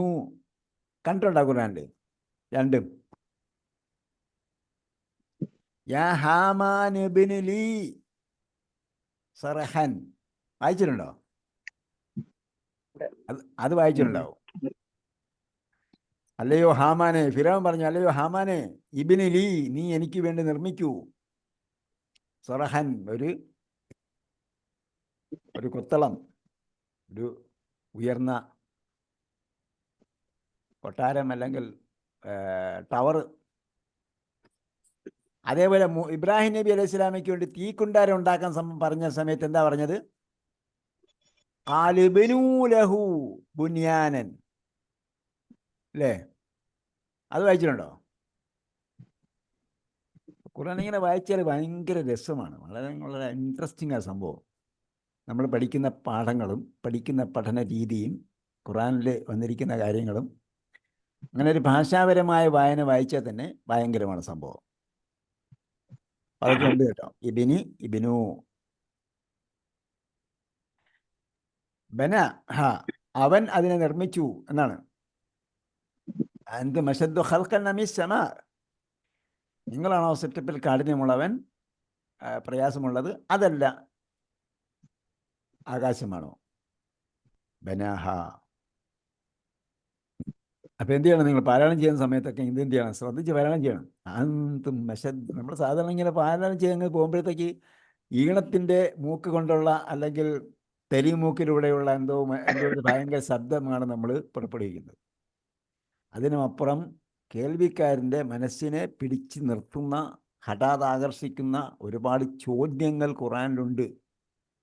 മനസ്സിലേക്ക് ആഴ്ന്നിറങ്ങുന്ന ഒരുപാട് സംഗതികൾ ഖുർആനിലുണ്ട്, ചോദ്യങ്ങളുണ്ട്, ഫിലോസഫി ഉണ്ട്, തത്വശാസ്ത്രജ്ഞങ്ങളുണ്ട്, അതുപോലുള്ള ഒരുപാട് കാര്യങ്ങൾ ഉണ്ട്. അതൊക്കെ കേൾവിക്കാരന് ആകർഷണീയമായ രീതിയിലാണ്, അവനെ ചിന്തോദ്ദീപകമായ രീതിയിലാണ് പാരായണം ചെയ്തു കൊടുക്കേണ്ടത്. അല്ലാതെ ഖുർആൻ പാരായണത്തിൻ്റെ അതിലെന്തുണ്ട്? സംഗീതം ഉണ്ട്. സംഗീതം ഹലാലാണോ ഹറാമാണെന്ന് ചോദിക്കും. ഖുർആൻ പാരായണത്തിൽ ഖുർആനിൽ തന്നെ അതിൽ തന്നെ ഉണ്ട് സംഗീതം. താളാത്മകതയാണ് സംഗീതം എന്ന് പറയുന്നത്. അതിൻ്റെ താളാത്മകത മാത്രമല്ല, മറിച്ച് അതിനപ്പുറം മനസ്സിലേക്ക് ആഴ്ന്നിറങ്ങുന്ന പോയിന്റുകളുണ്ട്. അത്തരം സന്ദർഭങ്ങൾ പാരായണം ചെയ്യുമ്പോൾ ശ്രദ്ധിച്ച് പാരായണം ചെയ്യണം. ബനഹ, അവനതിനെ നിർമ്മിച്ചുവല്ലോ. അല്ലേ? പിന്നെ എന്ത് ചെയ്തു? റഫഅ സംകഹ, അവൻ ഉയർത്തി. സംകഹ, അതിൻ്റെ വിധാനം അല്ലെങ്കിൽ ഉന്നത സ്ഥാനം അല്ലെങ്കിൽ അതിൻ്റെ മേലാപ്പ്. സംക്ക്, മേലാപ്പ്, വിധാനം. അതിനങ്ങനെ അവൻ ഉയർത്തി. ഞാൻ നേരത്തെ പറഞ്ഞ കാര്യത്തിൻ്റെ സംഗതിയിലേക്കാണ് പോകുന്നത്. റഫഅ സംകഹ, അതിൻ്റെ വിധാനം അവൻ അതിനെ അങ്ങനെ ഉയർത്തി. എന്ത് ചെയ്യുന്നു? ആ നമുക്കറിയാമല്ലോ വ്യാഴം എത്ര വലുതാണ്, അതുപോലുള്ള ഗ്രഹങ്ങളൊക്കെ എത്ര വലുതാണ്. ആ ഗ്രഹങ്ങളൊന്നും എന്ത് ചെയ്യുന്നില്ല? നമ്മുടെ മേത്തേക്ക് വീഴുന്നില്ല. ചന്ദ്രൻ നമ്മുടെ തൊട്ടടുത്ത് നിൽക്കുകയാണ്. നമ്മുടെ തൊട്ടടുത്ത് നിൽക്കുകയാണ് ചന്ദ്രൻ. അത് നമ്മളേക്ക് വീഴുന്നില്ല. അപ്പോൾ അങ്ങനെ അതിനെ ഉയർത്തി നിർത്തിയല്ലോ എന്നാ പറഞ്ഞതിൻ്റെ അർത്ഥം. റഫഅ സംകഹ ഫസവ്വാഹ. നേരത്തെ പറഞ്ഞു സവ്വ, ഇതേ ആശയത്തിൽ തന്നെ നേരത്തെ പഠിച്ചിട്ടുണ്ട് നമ്മൾ. ഓർമ്മയല്ലേ? സബ്ബിസ്മ റബ്ബിക്കൽ അഅല. അലദീ ഖലഖ ഫസവ്വ. അപ്പം എന്താ പറഞ്ഞത്? ഖലഖ എന്ന് പറഞ്ഞാൽ സൃഷ്ടിച്ചു. എന്തിനെ സൃഷ്ടിച്ചു എന്ന് പറഞ്ഞില്ല അവിടെ. ഫസവ്വ, എല്ലാം നേരെയാക്കി, ശരിപ്പെടുത്തി. അത് എന്തിനാണെന്ന് പറഞ്ഞില്ല. അല്ലദീ ഖലഖ ഫസവ്വ എന്ന് പറഞ്ഞാൽ എല്ലാത്തിനെയും സൃഷ്ടിക്കുകയും നേരെയാക്കുകയും ചെയ്തു. എല്ലാത്തിനെയും സൃഷ്ടിച്ച് ഓർഡറിലാക്കി. സവ്വ, നേരെയാക്കി, ശരിയാക്കി, ശരിപ്പെടുത്തി. അപ്പോൾ ഇവിടെ റഫഅ സംകഹ, ആ ആകാശത്തിൻ്റെ വിധാനത്തെ, മേലാപ്പിനെ, ഉയർന്നു നിൽക്കുന്ന ആ സംഗതിയെ എന്ത് ചെയ്തു? ഉയർത്തി. ഫസവ്വ, അങ്ങനെ എല്ലാത്തിനും എന്ത് ചെയ്തു? അടുക്കും ചിട്ടയോടും കൂടി അവിടെ അവിടെ അവിടെ അവിടെ വെച്ചു. നേരത്തെ പറഞ്ഞാൽ ആലോചിച്ച് നോക്കിയാൽ മതി.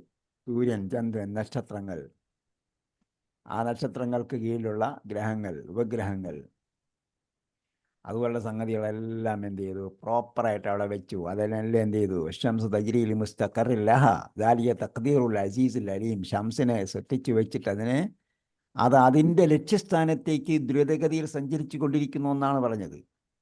സൂര്യൻ സഞ്ചരിക്കുന്നു എന്ന് ഖുർആനിൽ വായിച്ചിട്ടുണ്ട്. അവൾ തജ്രീ, അത് ഓടിക്കൊണ്ടിരിക്കുന്നു എന്നാണ്. തജ്രീമിൻ തഹ്തിയൽ അൻഹാർ എന്ന് പറഞ്ഞല്ലോ. ആ സ്വർഗ പൂന്തോപ്പുകളുടെ താഴ്ഭാഗത്ത് കൂടി നദി ഒഴുകുന്നു എന്ന് പറഞ്ഞ ആ തജ്രി എന്ന വാക്കാണ് പറഞ്ഞത്. ശംസു തജ്രി, സൂര്യൻ എന്ത് ചെയ്യുന്നു? ഓടിക്കൊണ്ടിരിക്കുന്നു, സഞ്ചരിച്ചുകൊണ്ടിരിക്കുന്നു. അതേപോലെ വൽ ഖമറ ഖദ്ദർനാഹു മനാസില, ചന്ദ്രൻ അതിനെന്ത് ചെയ്തു? മനാസില് അതങ്ങനെ പോകേണ്ട വഴി, ഭ്രമണപഥങ്ങൾ നിശ്ചയിച്ചു കൊടുത്തു. ഖദ്ദർന, നാം അതിനെ കതളാക്കി കൊടുത്തു. ഹത്താ ആദ കൽ ഉർജുനിൽ ഖദീം ലശംസു യൻബഗി ലഹാ അൻ തുദ്രിക്കൽ ഖമറ, ഷംസ് ഖമറിനെ ഓവർടേക്ക് ചെയ്യുന്നില്ല. അതാണ് ഫസവ്വാഹ, അതിനെ അവൻ എന്ത് ചെയ്തു? നേരെയാക്കി, ശരിപ്പെടുത്തി. വഅഗ്തശ, സമക്ക യസ്മുക്കു ഇവിടെ അടുത്തിട്ടുണ്ട് കേട്ടോ. സമക്ക യസ്മുക്കു എന്ന് പറഞ്ഞാൽ എന്താണ്? അല വർത്തഫ എന്നാണ്. ഉയർന്നു, അല ഉന്നതമായി, ഇർത്തഫ ഉയർന്നു. അതാണ് റഫ സംഖഹ, അതിൻ്റെ മേലാപ്പ് അല്ലെങ്കിൽ മേൽവിധാനം ഉയർന്ന ഭാഗത്തെ എന്ത് ചെയ്തു? ഉയർത്തി എന്ന് പറഞ്ഞാൽ അതിനെ അങ്ങനെ അങ്ങ് ഉയർത്തി നിർത്തി. ഫസവ്വാഹ, എല്ലാമിനെ ശരിപ്പെടുത്തി. അഗ്തശ, അഗ്തശ എന്ന് പറഞ്ഞാൽ അളുലമ, ഇവിടെ എഴുതിയിട്ടുണ്ട്. അളുലമ അന്ധകാരാവൃതമാക്കി, ഇരുട്ടുള്ളതാക്കി, അല്ലെങ്കിൽ ഇരുളുള്ളതാക്കി. അഗ്തശ എന്തിനെ? ലൈലിനെ, അതിലെ ലൈലിനെ ഇരുട്ടുള്ളതാക്കി. അഗ്തശ ലൈലഹ വ അഖ്റജ ളുഹാഹ, ആ ലൈലിൽ നിന്നും പിന്നെ എന്ത് ചെയ്തു? അഖ്റജ, പുറത്തെടുത്തു. ളുഹാഹ, ളുഹ എന്ന് പറഞ്ഞാൽ എന്താ? പൂർവാന്നം, പ്രകാശമുള്ളതായ അവസ്ഥ. അപ്പം ഇവിടെ പ്രകാശമുള്ളതായ അവസ്ഥ എന്ന് പറഞ്ഞാൽ ലൈലിൻ്റെ ഓപ്പോസിറ്റായിട്ട് പറഞ്ഞത് കൊണ്ടാണ് അതിനെ എന്ത് ചെയ്തത്? പകലിനെ പുറത്തെടുത്തു എന്ന് പറഞ്ഞത്. നേരത്തെ നമ്മൾ പറഞ്ഞില്ലേ, ആഖിറത്തും എൻ്റെ ഓപ്പോസിറ്റ് പറഞ്ഞപ്പോൾ നെക്കാലൽ ആഖിറത്തി വൽ ഊല എന്ന് പറഞ്ഞു. അപ്പോൾ ആഖിറത്ത് നമുക്ക് സംശയമില്ല, ആഖിറത്ത് പരലോകം എന്ന നിലയ്ക്ക് മൊത്തത്തിൽ നമ്മൾ പറയുന്നത് പദമാണ്. അപ്പോൾ അത് തന്നെയും ഹയാത്തുൽ ആഖിറത്ത് എന്നാണ്, അവസാനത്തെ ജീവിതം എന്നാണ്. അതിൻ്റെ ഓപ്പോസിറ്റ് പറഞ്ഞപ്പോൾ വൽ ഊല എന്ന് പറഞ്ഞു. അപ്പം ഈ ലോകത്തിൻ്റെയും എന്ന് പറഞ്ഞു. അതേപോലെയാണ് ഇവിടെ അഗ്തശ ലൈലഹ, ആ സമാഇന് അല്ലെങ്കിൽ അതെ സമാ മൊത്തം പറഞ്ഞപ്പോഴത്തേക്ക് എന്തായി? അത് പ്രപഞ്ചമായി. ഭൂമി അടക്കം സമായിലാണ് നിൽക്കൊള്ളുന്നത്. അപ്പം അതിനെ അങ്ങനെ ഉയർത്തി. എന്നിട്ട് പിന്നെ എന്ത് ചെയ്തു? അഗ്തശ ലൈലഹ, അതിൽ രാവിനെ സംവിധാനിച്ചു അല്ലേ? വല്ലൈലി ഇദാ സജ നമ്മൾ പഠിച്ചു. അതേപോലെ സൂറത്ത് നബയിലും വരുന്നുണ്ട് ലൈലിനെ സംബന്ധിച്ച കാര്യങ്ങൾ. ഉറക്കത്തെക്കുറിച്ചും പറയുന്നുണ്ട്.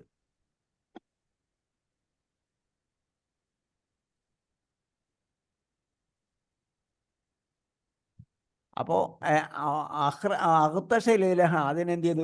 അതിൽ നിന്നും ലൈലിനെ ഉണ്ടാക്കി. അപ്പം ലൈൽ ആവശ്യമാണ്, മനുഷ്യൻ പ്രപഞ്ചത്തിലെ അനിവാര്യമായ ഘടകമാണ്. അതുകൊണ്ടാണ് എടുത്തു പറയുന്നത് ലൈലിനെ ഇരുളുള്ളതാക്കി. അപ്പോൾ ഇരുളുള്ള ഒരു സംവിധാനം വേണം. അങ്ങനെ ഒരു ഇരുളുള്ള സംവിധാനം ഉണ്ടാക്കി, ഇരുട്ടുള്ള സംവിധാനം ഉണ്ടാക്കി. അതിന് ലൈൽ പേരെടുത്തു. ആ ലൈലാകുന്ന ഇരുട്ടിനെ ഉണ്ടാക്കി. അതിൽ അഗ്തശ ലൈലഹ, അതിൻ്റെ രാത്രിയെ ഇരുളുള്ളതാക്കി. അഖ്റജ ദുഹാഹ, എന്നിട്ട് എന്ത് ചെയ്തു? അതിൽ നിന്ന് പുറത്തെടുത്തു. ദുഹ എന്ന് പറഞ്ഞാൽ പ്രകാശമുള്ള അവസ്ഥ. അപ്പം ഇവിടെ ദുഹ എന്ന് പറഞ്ഞത് എന്താണ്? പകലിൻ്റെ ഒരു സുപ്രധാനമായ ഭാഗമാണ് ദുഹ എന്നത്. ആ ദുഹായ്ക്ക് എന്തുണ്ട്? നഹാറിൻ്റെ മൊത്തം തീവ്രതയിൽ നിന്നും മാറിയിട്ടൊരു ശാന്തമായ അവസ്ഥയാണ് ദുഹ. ചൂട് കൂടി വരുന്ന അവസ്ഥയാണ്. അപ്പം അങ്ങനെ ഉള്ള ഒരു പകലിനെ ഉണ്ടാക്കി എന്നാ പറഞ്ഞത്.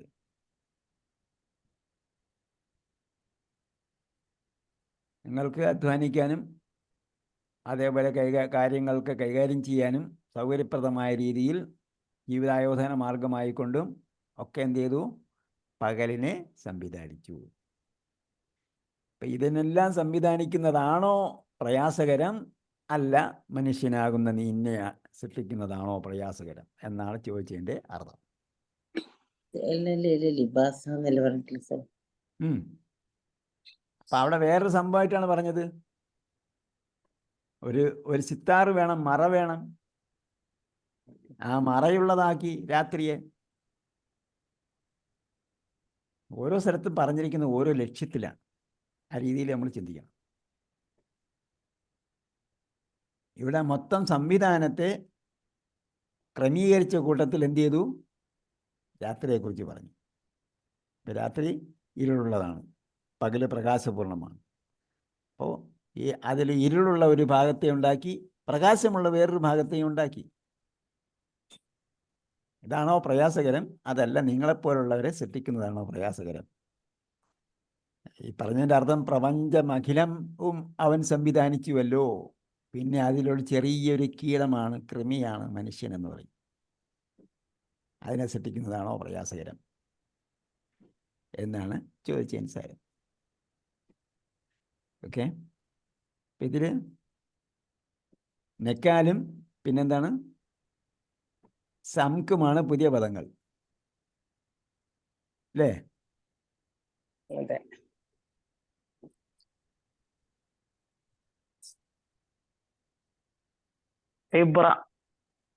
ഇബ്രത്ത് ഗുണപാഠം.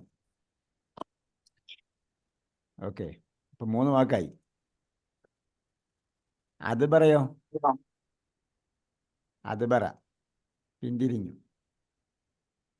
ദുബർ പിൻഭാഗം കേട്ടോ. മനുഷ്യൻ്റെ പിൻഭാഗത്തിനാണ് ദുബർ എന്ന് പറയുന്നത്. ശരീരത്തിൻ്റെ മധ്യഭാഗത്തിൻ്റെ പിൻഭാഗമാണ് ദുബർ.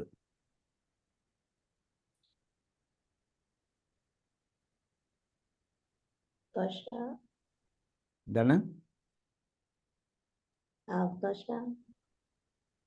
ഉറക്കെ പറയും. അഗ്തശ ഇരുളുള്ളതാക്കി. അളുലമ എന്ന് അറബിയിൽ വാക്ക് പറഞ്ഞു തന്നാൽ അഗ്തശ കേട്ടോ. അഗ്തശ ഇരുളുള്ളതാക്കി. അതിന് അളുലമ എന്ന് അറബി വാക്ക് പറഞ്ഞു തന്നു.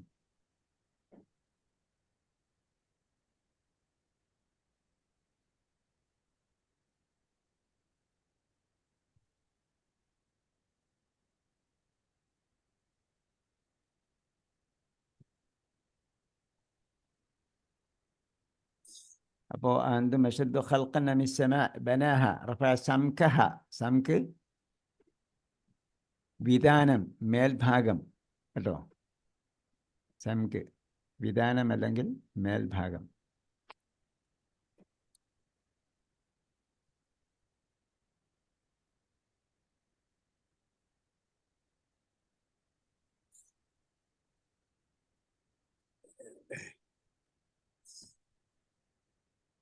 وأهديك إلى ربك فتخشى فأراه الآية الكبرى. കുബ്രയുടെ പുല്ലിംഗം അക്ബറു.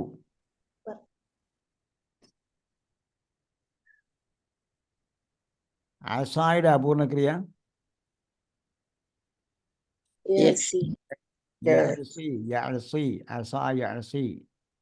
യഅ്സൂന കേട്ടോ. ഹദാ യഹ്ദി പോലെ ആസാ യഅ്സി.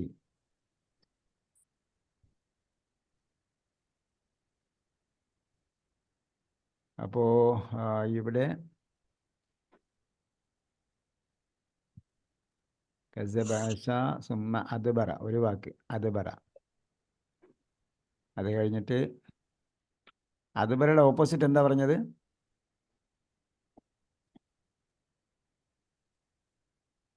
അദ്ബറയുടെ ഓപ്പോസിറ്റ് അക്ബല.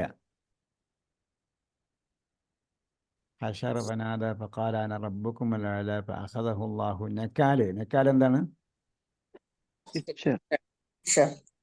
ശിക്ഷ.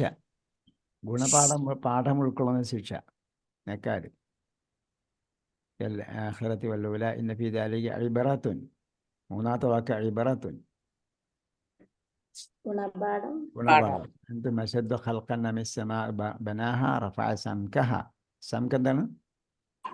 വിധാനം. വിധാനം അല്ലെങ്കിൽ മേൽഭാഗം. കേട്ടോ, മേൽഭാഗം. അകത്തശ എന്താ പറഞ്ഞത്? ഉള്ളതാക്കി. അഖ്റജ വഖാഹ. 5 വാക്കാണ് പുതിയ വാക്കുള്ളത്. 5 വാക്ക്. ഒന്ന് അദ്ബറ. എന്താർത്ഥം? അദ്ബറ പിന്തിരിഞ്ഞു. പിറകോട്ട്. ആ, പിന്തിരിഞ്ഞു. ദുബർ പിൻഭാഗം. അത് കഴിഞ്ഞിട്ട് നെക്കാല്. ശിക്ഷ. ശിക്ഷ. അത് കഴിഞ്ഞിട്ട് അപ്പൊ രണ്ടാമത്തെ നെക്കാല്. മൂന്നാമത്തത് ഇബറത്തുൻ. എന്താർത്ഥം? ഇബറത്തുൻ ഗുണപാഠം. ഗുണപാഠം. പിന്നെ സംക്ക്. നാലാമത്തെ പദം സംക്ക്. വിധാനം. വിധാനം അല്ലെങ്കിൽ മേലാപ്പ്, മേൽഭാഗം. അഞ്ചാമത്തത് അകത്തശ. ഓക്കെ, ഇതിൽ പല വാക്കുകളും അകത്തശ പോലെ, അകത്തശ, അതേപോലെ സംക്ക്, ഇതൊക്കെ റെയറായിട്ട് വരുന്ന വാക്കാണ്. വളരെ റെയറായിട്ട് വരുന്ന വാക്കുകളാണ്. അപ്പോൾ ഇതോടൊപ്പം നമ്മൾ നേരത്തെ പറഞ്ഞ പട്ടിക ഞാൻ വോയിസ് ക്ലിപ്പ് ഇട്ടിരിക്കുന്നത് നിങ്ങൾക്ക് ആവർത്തിച്ച് കേട്ട് പഠിക്കാൻ വേണ്ടിയാണ്. എന്തെങ്കിലും കാര്യങ്ങൾ അതിൽ ശ്രദ്ധിക്കേണ്ടതുണ്ടെങ്കിൽ അതെല്ലാം വോയിസിൽ പറഞ്ഞിട്ടുണ്ട്. ഓക്കെ, അപ്പോൾ അതിൽ വന്ന ഒരു വാക്കാണ്. അപ്പോൾ എന്തായാലും സമയം കഴിഞ്ഞു പോയതുകൊണ്ട് ഞാൻ പറയുന്നില്ല, അതിലേക്ക് പോകുന്നില്ല. ഏതായിരുന്നു വാക്ക് പറഞ്ഞത്? അഹത്തു. അഹത്ത് സൂറത്ത് നംലിൽ അതിൻ്റെ ഉദാഹരണം ഞാൻ കൊടുത്തിട്ടുണ്ട്. അത് നിങ്ങൾ സജീവിതത്തിൽ അല്ലെങ്കിൽ ഖുർആൻ പാരായണത്തിൽ എവിടെയെങ്കിലും വരുന്നുണ്ടോയെന്ന് പാരായണത്തിൽ ശ്രദ്ധിച്ച് നോക്കുക. സൂറത്ത് നംലിലെ 22-ാമത്തെ ആയത്തിൽ അഹത്തു എന്ന് വരുന്നുണ്ട്. അപ്പോൾ അഹത്തു തു എന്നല്ല പറയുക, അഹത്തു എന്ന് ൻ്റെ ഖനം ആദ്യം വരണം, പിന്നീട് നേരെ പോയിട്ട് ത. സാധാരണഗതിയിൽ അഹത്തു തൂവിൻ്റെ ത പറയുകയാണ് ചെയ്യുന്നത്. അതുകൊണ്ടാണ് അതിലെല്ലാത്തിലും ത്വാ വരുന്നിടത്ത് സുക്കൂനോ, ത്വാന് സുക്കൂനോ, അടുത്ത ശേഷം വരുന്ന താന് ശബ്ദോ കൊടുത്തിട്ടില്ല. അബത്തു അബദിന എന്ന് പറയുന്ന അബത്തു പറയുന്നിടത്ത് ദാലിനെ കൂടെ ചേർത്തിട്ട് താന് ശബ്ദം എടുത്താണ് പറയുന്നത്. അതേസമയം അഹത്തു എന്ന് പറയുന്നിടത്ത് ത്വാന് സുക്കൂനില്ല. ത്വാ കുത്തുബ് ജദ്ദിൽപ്പെട്ടതാണ്, അതിന് സുക്കൂനില്ല. മാത്രമല്ല അടുത്ത ത എന്ത് ചെയ്യുന്നു? നേർപ്പിച്ചാണ് പറയുന്നത്, ശബ്ദില്ല. അതിനെ ശ്രദ്ധിച്ച് പഠിക്കുക. അല്ലാഹു ഖുർആൻ യഥാവിധി വായിക്കാനും പഠിക്കാനും ചിന്തിക്കാനും അതിലുള്ള ഇബറത്ത് ഉൾക്കൊള്ളാനും അവൻ്റെ സെറ്റപ്പിൻ്റെ മഹാത്മ്യം മനസ്സിലാക്കി യഥാവിധി അവനെ ഇബാദത്ത് ചെയ്യാനും അല്ലാഹു നമുക്ക് തൗഫീഖ് നൽകട്ടെ. നാം അനുഭവിച്ചുകൊണ്ടിരിക്കുന്ന, മുസ്ലിം സമൂഹം അനുഭവിച്ചുകൊണ്ടിരിക്കുന്ന അള്ളാഹിൻ്റെ പേരുച്ചരിച്ചതുകൊണ്ടിൻ്റെ പേരിൽ മാത്രം അവരുടെ ജീവിത രീതിയോ അതിൽ അവരുടെ സംഗതികളോ പ്രബോധനമോ കൊണ്ടൊന്നും പൊറുതി മുട്ടിയിട്ടല്ല അവരെ മുസ്ലിങ്ങളെ ചെയ്യുന്നത്. മർദ്ദിക്കുകയും ശിക്ഷിക്കുകയും പീഡിപ്പിക്കുകയും ബോംബിട്ടും അല്ലാതെയും അവരുടെ കിടപ്പാടവും അവരുടെ ആശുപത്രികളും അവരുടെ താമസ സ്ഥലവും മറ്റു സൗകര്യങ്ങളെല്ലാം അവരുടെ കുടിവെള്ളവും മറ്റെല്ലാം തകർത്ത് കളയുന്നത് അവരുടെ ചെയ്തികൾ കൊണ്ടല്ല, മറിച്ച് അവർ അതിൻ്റെ അള്ളാഹുവിൻ്റെ നാമം ഉച്ചരിച്ചു എന്നതിൻ്റെ പേരിൽ മാത്രമാണ്. അതിൽ നമുക്ക് ഒരുപാട് പാഠങ്ങളുണ്ട്. ആ പാഠങ്ങൾ ഉൾക്കൊണ്ടുകൊണ്ട് ചൈതന്യവത്തായി നാം അള്ളാഹിൻ്റെ പേരുച്ചരിക്കുന്നു, ലാ ഇലാഹ ഇല്ലല്ലാ എന്നുച്ചരിക്കുന്നുണ്ടെങ്കിൽ അതിൻ്റെ ചൈതന്യത്തോടു കൂടി ജീവിക്കുക. ആ ജീവിതം കണ്ട് മറ്റുള്ളവർ മനസ്സിലാകട്ടെ. അവിടെ ചെറിയ കുഞ്ഞുങ്ങളോട് പോലും പലരും വാർത്താമാധ്യമങ്ങളൊക്കെ ചോദിക്കുന്ന ചോദ്യം, എങ്ങനെയുണ്ട്, എന്ത് തോന്നുന്നു എന്നൊക്കെ പറഞ്ഞപ്പോൾ ഞങ്ങൾ അള്ളാഹിനെ തന്നെ, അള്ളാഹ് ഞങ്ങളെ സംരക്ഷിച്ചോളും എന്നാണ് അവർ പറയുന്നത്. ചെറിയ കുഞ്ഞുങ്ങൾ 2, 3, 4, 5 വയസ്സൊക്കെയുള്ള കുഞ്ഞുങ്ങൾ പോലും അള്ളാഹ് ഞങ്ങളെ സംരക്ഷിക്കും എന്നാണ് പറയുന്നത്. അത്രത്തോളം ഈമാൻ അവർക്കുണ്ട്. അപ്പോൾ അങ്ങനെ ദീനിൻ്റെ ശരിയായ പന്ഥാവിൽ നിലക്കൊള്ളാനും അത് മറ്റുള്ളവർക്ക് മാതൃകയായിക്കൊണ്ട് ഇതെന്താണ് എന്ന് പഠിക്കാൻ മറ്റുള്ളവർക്ക് പ്രചോദനമായിക്കൊണ്ട് ജീവിക്കുക, അതിനെയാണ് യഥാർത്ഥത്തിൽ ശത്രുക്കൾ ഭയപ്പെടുന്നത്. ഇന്ന് നിലനിൽക്കുന്ന ഒരു ആശയ സംഹിതയുണ്ടെങ്കിൽ, സജീവമായി നിലനിൽക്കുന്ന ഒരു ഐഡിയോളജി ഉണ്ടെങ്കിൽ അത് ഇസ്ലാം എന്നത് മാത്രമേ ഉള്ളൂ. ഇന്ന് നിലനിൽക്കുന്ന ഒരു മതം ഉണ്ടെങ്കിൽ അത് ഇസ്ലാം മാത്രമേ ഉള്ളൂ. ഇന്ന് നിലനിൽക്കുന്ന ഒരു വേദഗ്രന്ഥമുണ്ടെങ്കിൽ അത് ഖുർആൻ മാത്രമേ ഉള്ളൂ. ഇന്ന് ഏതെങ്കിലും ഒരു വേദഗ്രന്ഥം ഭരണഘടനയാകണം എന്ന് ജനങ്ങൾ ആഗ്രഹിക്കുന്നുണ്ടെങ്കിൽ അത് ഖുർആൻ മാത്രമേ ഉള്ളൂ. അങ്ങനെ എന്ത് പറഞ്ഞാലും ഇസ്ലാമും മുസ്ലിങ്ങൾ മാത്രമാണ് ഐഡിയോളജിക്കലായി നിലകൊള്ളുന്ന ഒരു സംവിധാനവും അതേപോലെ അതിൻ്റെ ഗ്രന്ഥമാണ് യഥാർത്ഥ ഗ്രന്ഥമായി നിലകൊള്ളുന്നതും ജനങ്ങൾ ആവശ്യപ്പെടുന്നതുമായ. അത് ഉൾക്കൊണ്ടുകൊണ്ട് ജീവിക്കുക. അല്ലാഹു നമുക്കതിന് തൗഫീഖ് നൽകട്ടെ. റബ്ബന ആതിന ഫിദ്ദുനിയ ഹസന വഫിൽ ആഖിറതി ഹസന വഖിനാ അസാബന്നാർ ബിറഹ്മതിക യാ അർഹമർ റഹീമീൻ. ഇലാ ലിഖാ ബിഇദ്നില്ലാഹ്. വസ്സലാമു അലൈക്കും വറഹ്മത്തുള്ളാഹി വബറകാതുഹു. വലൈക്കും അസ്സലാം.